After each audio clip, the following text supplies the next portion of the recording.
was just past midnight in Pelican Bay, Florida. The stars hung low over the Gulf Coast, the air still and heavy with summer heat. Behind the gates of the most secure estate in the county, Pam Bondi sat at her desk, her glasses halfway down her nose, the soft hum of a ceiling fan stirring the papers around her. She wasn't expecting visitors, but visitors were coming. 6 matte black SUVs rolled silently down the paved road. No headlights, no noise but tires kissing asphalt. Inside the lead vehicle, Marco El Serpiente Vasquez checked his weapon, whispered into his radio, "The prosecutor sleeps tonight, but she won't wake up. This ends now." What he didn't know, what he couldn't have known, was that Pam Bondi never truly slept. Not anymore. After years of putting away cartel bosses and dismantling trafficking networks from Miami to San Diego, Pam had made enemies. Enemies who didn't forget. Enemies who didn't forgive. So she built something they couldn't see coming, a house disguised as a home. But under the polished wood floors and manicured lawns was a security system more advanced than most military installations. Motion sensors, pressure plates, thermal imaging, 3 acres of try me. Inside her command room, formerly a detached garage, Michael Reeves, former Navy SEAL, watched a cluster of dots appear on his infrared monitor. Movement, north perimeter, multiple signatures, lights off. This ain't a pizza delivery. Pam didn't flinch. She just stood up, walked to her window, careful to stay in the shadows. "How many?" she asked, her voice low but steady. 15, all armed. They're cutting the power lines." She smiled, just a little. "They think that'll help." The lights flickered once, then backup generators hummed to life. Outside, the mansion looked dead. Inside, it was fully awake. Pam didn't reach for the panic room. Not yet. She opened the drawer to her desk, pulled out a small matte black Glock, checked it like it was second nature, which it was. Then she clipped her earpiece in. Michael's voice came through again. "They're moving in 3 groups, front, rear garden, and someone flanking the east side. Looks like a surround and squeeze." Pam turned from the window, calm, centered. Years in the legal system had taught her that the most dangerous moments don't come with soundtracks. They come quietly. "Let them come," she said. Outside, Vasquez gave the order. His men moved with tactical precision, silent, synced, gloves on, muzzles down. He signaled to his second, Diaz. "Front gate first. Take pictures. The boss wants a message sent." What kind of message? That she should have stayed retired. But what they didn't know was that every inch of the property was wired. Thermal imaging tracked them like shadows on glass. Inside the command center, Sarah Chen tapped her keyboard. Former NSA, quiet genius, never missed a line of code. Audio confirmed Spanish chatter. It's Cartel. Recording? Of course. Michael hovered his finger over a small red button on the panel. "Miss Bondi, first team has passed the perimeter. Your call." Pam's voice came through calmly. "Wait, let them get halfway up the drive. I want them committed." 15 yards in, the first team slowed. No motion lights, no alarms, no sign of life. "Too easy," Diaz whispered. "Move. She's just some politician."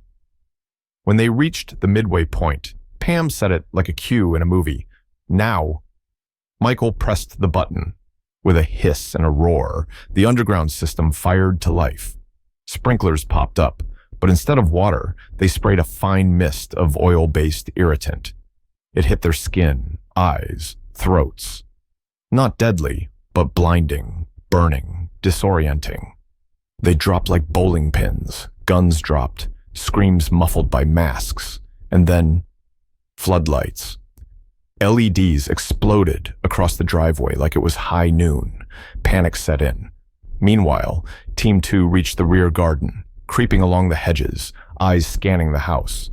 Robert Decker, former Marine, watched from a concealed security booth. He tapped a switch. Out of nowhere, deafening police sirens filled the garden. Not real sirens, recorded but booming from hidden speakers in every corner. Flashing red and blue strobes cut through the dark like lightning. One of the men fired at what he thought was movement. It was a statue. Stone. Harmless. Now with a bullet hole through its face. Two others ran into each other hard, like kids playing a night game they weren't ready for. "They think the cops are already here," Robert said into the comms. "Good," Pam replied. She watched the monitors from her study now, dimly lit by emergency backup lights. Her posture never changed. She didn't blink. "Phase 2, she said. Sarah didn't speak, she just hit a key. An electromagnetic pulse fired from the eastern trellis, frying every radio, phone, night vision goggle, GPS unit on the property. Gone, no comms, no eyes, no command. Team 3, still circling in the shadows, realized they were in trouble. One tried to call Vasquez. Nothing. Another turned back toward the SUVs. Escape. But found something he didn't expect. Steel barriers, not gates, not fences. Retractable slabs of reinforced metal rising up from the grass like tombstones. He skidded to a stop, breathing hard. "They're caging us in," he muttered. Yes, they were.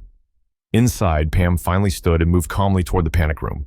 But this room wasn't about hiding. It was her real office. 3 monitors showed every angle: thermal, infrared, wide lens. "Call it in," she said. 15 armed intruders on site. Coordinated attempt. I want a full response. Sarah activated the encrypted FBI channel. Federal response ETA, 7 minutes. Out front, El Serpiente paced. Half his team was down, the others silent. No radios, no signals. Just bright lights, ringing ears, and confusion. "This is a trap," he growled. "You think?" Diaz said, still blinking oil from his eyes. Vasquez slammed the SUV's door. "I'll go in myself." He slipped around the property to the side. The service entrance was quiet, dark, almost welcoming. He smiled. Amateurs. They always forget the side doors. What he didn't know was that Pam's team never forgot the side doors. Robert watched him approach. Target at the east side, service entrance. Pam leaned forward slightly. "Let him think he's winning. I want him inside when they arrive." Vasquez picked the lock, stepped into what looked like a laundry room. No lights, no sound. Then, slam. The outer door shut behind him. Metal shutters dropped over the tiny windows. Vents hissed. A fine gas filled the room, non-lethal, but strong enough to drop a grown man in 30 seconds. Vasquez panicked, firing blindly. Then he collapsed. "Containment complete," Robert said. "Excellent," Pam replied. "Now we wait." Sirens. This time, real ones. From the winding roads outside Pelican Bay, the rising howl of federal response teams cut through the trees like an approaching storm. Inside the command center, Sarah monitored radio bands. "We've got a full response. FBI Tactical, Homeland Liaison, local SWAT tagging along for perimeter assist." Pam nodded, arms crossed, watching the slow collapse of the cartel's plan in real time. Robert checked his watch. 2 minutes. "Let's make sure they don't escape before we can gift wrap them," Pam said. Michael adjusted the perimeter lockdown settings. No one in, no one out. Each hidden barrier confirmed locked and sealed. Out on the lawn, bodies lay squirming. Some blind, others coughing, most just sitting in defeat. Their bravado had burned off under the floodlights, replaced by confusion and fear. One man actually raised his hands to the cameras overhead, as if surrendering to God. In the SUV, Diaz tried in vain to override his jammed comms. Another tried to run, only to slam headfirst into a steel post that had risen from the turf like a silent sentinel. Vasquez, unconscious and foaming slightly at the mouth, lay crumpled in the laundry room. The cameras recorded everything. 15 targets, no fatalities, minimal injury. No one reached the living quarters, Michael reported. "Exactly as designed," Pam said. The first set of blacked-out Suburbans with federal plates arrived like a cavalry charge. From them poured a unit of heavily armed agents, each one briefed, ready, and already furious. They'd seen too many attacks like this go another way. Not this time. They moved in systematic formation. Zone 1, cleared. Zone 2, cleared. Garage, garden, east flank, cleared. Laundry room? Definitely cleared. One by one, the invaders were zip-tied, read their rights, and dragged out of their failed ambush. FBI Special Agent Derek Thompson was the last out of the lead vehicle. A decade ago, He'd worked side by side with Pam during a major drug bust in Tampa. He hadn't forgotten her efficiency or her quiet fury. Now, walking toward her front steps, he removed his gloves and helmet and simply said, "Well, damn." Pam stepped out onto the porch, still in her blazer, unbothered by the red-blue strobes painting her white home in pulsing light. "Welcome back, Agent Thompson. You always throw these kinds of parties? Only when the guests aren't invited." Inside the makeshift command center, the debrief began. Sarah displayed the recorded heat maps, surveillance footage, audio intercepts. Robert provided medical updates. A few bruises, mild burns, temporary blindness, nothing fatal, everything within rules of engagement. Michael handed Agent Thompson a full incident report. "We didn't fire a single shot." "That's gotta be a record," Thompson muttered. "We train for overkill, so we never have to use it." Pam stepped forward, gaze still cool. "This was a message, not just to me, but to every prosecutor, judge, and agent out there. They wanted fear. What they got was failure." In the driveway, Vasquez had regained consciousness, now zip-tied, face down on the warm stone tiles, surrounded by agents and cameras. As Pam passed by on her way to speak with command, he looked up, eyes burning. You knew we were coming." She stopped, tilted her head. "I've been waiting for you for years, Mr. Vasquez. Not you personally, maybe, but your kind. The cartel doesn't forget." "Neither do I." She walked away. He screamed something in Spanish. No one paid attention. Back inside, Agent Thompson showed her something on a tablet. Encrypted texts, orders, voice memos. This wasn't a rogue hit. Mendoza ordered this himself. From Mexico? No, from Miami. He crossed the line. Pam's brow arched. Xavier Mendoza was now exposed. The head of the Caloa cartel had made a critical mistake.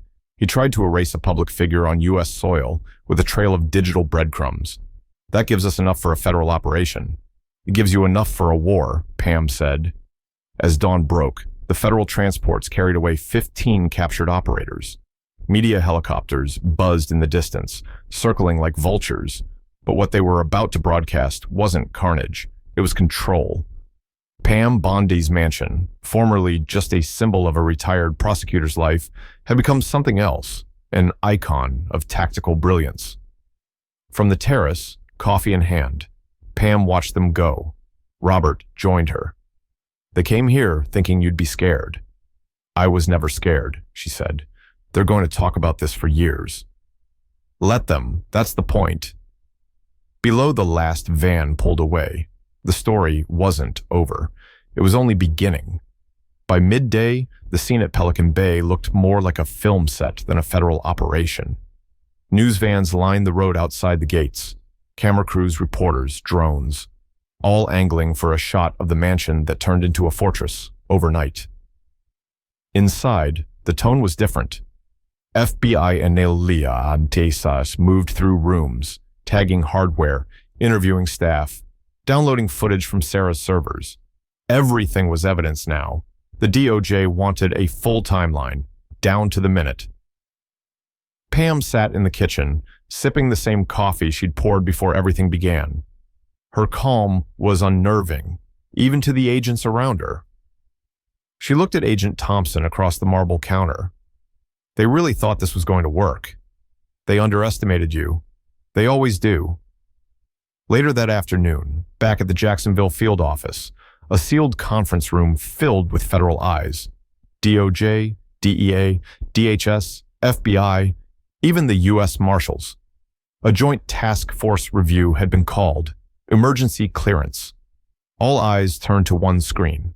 It played the footage from the mansion, the black SUVs creeping up, the men scaling the wall, the panic as oil spray lit their skin, the wild, panicked firing at shadows.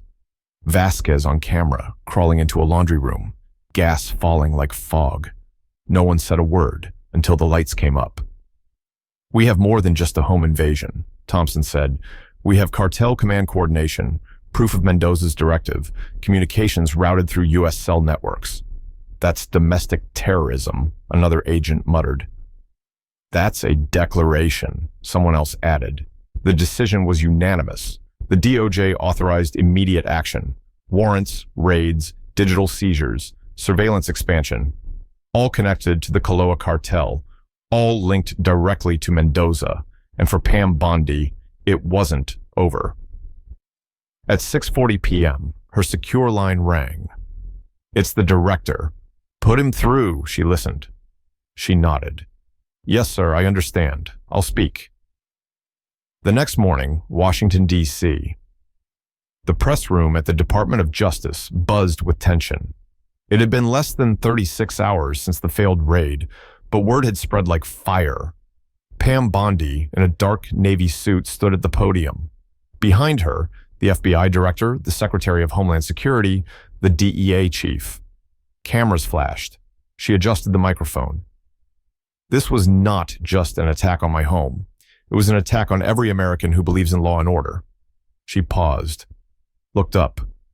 "I want to be very clear. The people who came after me were not just criminals. They were operatives of a transnational cartel that thought it could silence the law. They failed, and they will continue to fail." A reporter raised a hand. "Miss Bondi, was this personal?" Of course it was, and that's exactly why it backfired. She announced the numbers. 15 arrests. 27 more suspects linked via data. $300 million in cartel assets frozen overnight. Mendoza, under active pursuit.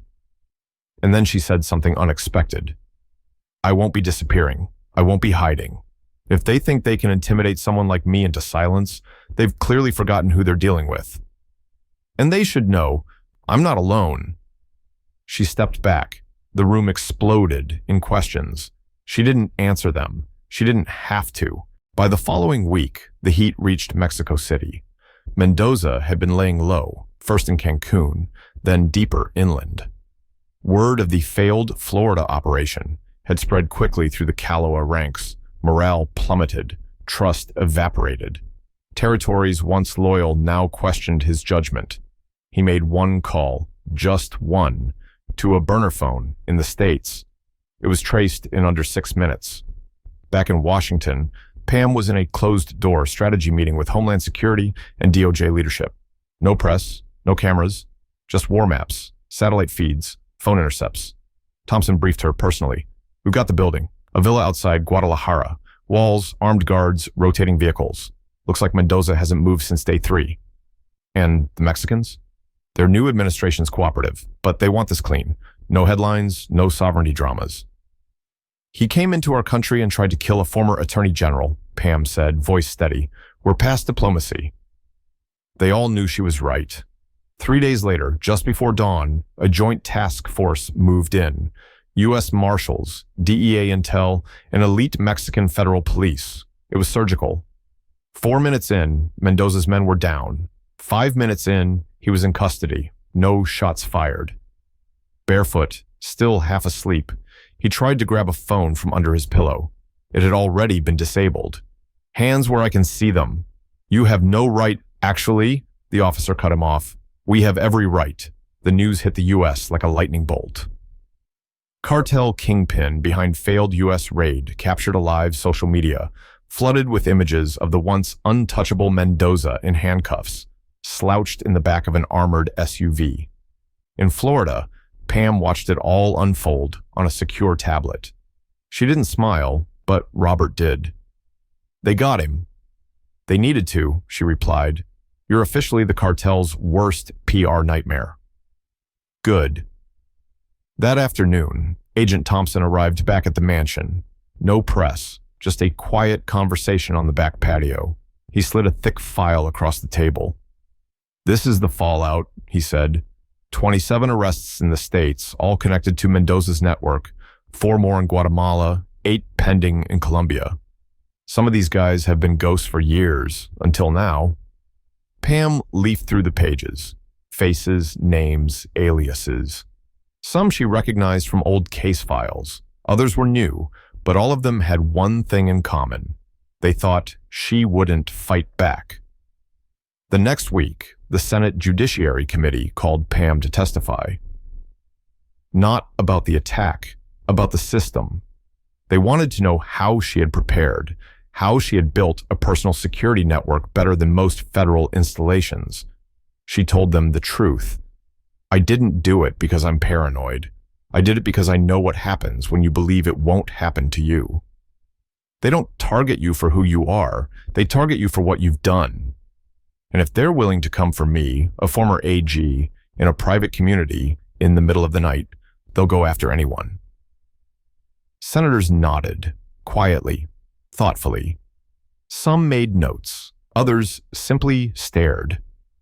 She finished her testimony with one line. The only way to win against intimidation is to show you're not afraid to be a hard target. The phrase stuck. The Bondi precedent became more than an informal phrase. It became a doctrine. The DOJ began reviewing home security protocols for all federal prosecutors working organized crime cases. Training modules changed. The FBI released a nationwide threat analysis advisory, naming Pam's case as a pivotal moment in law enforcement preparedness. News outlets called her the Steel Lady of Florida. Late-night talk shows turned her into a meme. The image of her, standing on the mansion terrace, arms folded as Vasquez was dragged away, became iconic. But she didn't care about the spotlight. She cared about what it meant. That fall, Bondi was invited to speak at Quantico. She stood in front of a graduating class of FBI agents, many of whom had grown up watching her on the news. You're going to see things you can't prepare for. That's the job, but don't ever think you're alone. You build your team, you build your plan, and if you're lucky, you'll never have to use it. But if the day comes that someone kicks down your door, make sure they regret it. In a quiet room later that night, she finally allowed herself a moment. She sat by the window, same window where she once peeked through when the black SUVs approached. Outside, it was calm, the same bird song, same ocean breeze. But the world had changed. She wasn't just a prosecutor anymore. She was a symbol, not of revenge, not of violence, but of preparedness, of resilience, of the quiet strength it takes to stand tall when people expect you to hide. Inside the federal courthouse in Miami, the temperature was cooler than the packed courtroom suggested. The hum of reporters, legal aides, and distant camera shutters buzzed just under the surface. At the front, Mendoza sat in his tailored charcoal gray suit, wrists shackled, eyes scanning the room with a blank detachment that betrayed his fear. He had been in courtrooms before, but never on this side, and never this powerless. The judge was firm and unshakable, no-nonsense federal district appointee who had handled racketeering, terror funding, and gang cases. But even she admitted, off the record, that this one felt different. This was personal. The prosecution laid out its case like a war map. Chain of command, funding networks, encrypted communications, travel routes, the failed raid, the intended target, evidence collected from the mansion, testimonies from captured assailants. One by one, the facts stacked. Every detail fit. When Pam Bondi took the stand as a witness, the room fell still. "I knew they'd come eventually," she said plainly. "I just didn't expect them to be that foolish." She wasn't bitter. She wasn't angry. She was precise. "We prepared, not because we wanted to be afraid, but because we refused to be victims." They underestimated American law enforcement. They underestimated intelligence. And most of all, they underestimated resolve. Mendoza didn't look up once. It took the jury just under 6 hours, guilty on 18 counts, including conspiracy to commit murder, organized transnational terrorism, and attempted assassination of a federal official. The sentencing hearing was scheduled immediately after. The judge spoke clearly, but with fire under her words.